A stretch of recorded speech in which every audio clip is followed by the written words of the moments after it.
Familia ya Mungu, tumsifu Yesu Kristo. Niliposimama hapa ni katika kielelezo kinachoonyesha Mtakatifu Rita wa Kashia akiwa mbele ya Yesu wa msalaba. Tunapozidi kusoma historia ya Mtakatifu Rita wa Kashia, tunaambiwa kwamba Mtakatifu Rita wa Kashia wakati akiendelea na sala zake mbele ya Yesu msulubiwa, mwiba ulitoka katika taji la Yesu na kumchoma katika paji lake la uso.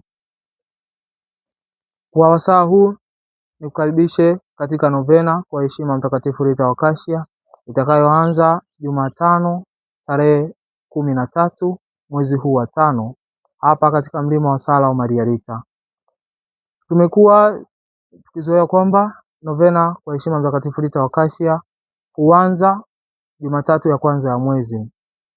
Mwezi huu wa 5 tunajua kwamba tarehe 22 ya mwezi wa 5 kila mwaka ni kumbukumbu ya Mtakatifu Rita wa Kashia. Basi hapa katika mlima wa sala wa Maria Rita, novena hiyo itaanza siku ya tarehe 13 ili basi tuweze kusherehekea kwa pamoja tarehe 22 ya mwezi wa 5 ambayo ni kumbukumbu ya Mtakatifu Rita wa Kashia. Nikukaribishe katika novena hii kwa Mtakatifu Rita wa Kashia na nikutakie usikilizaji mwema wa vipindi vinavyofuata. Tumsifu Yesu Kristo.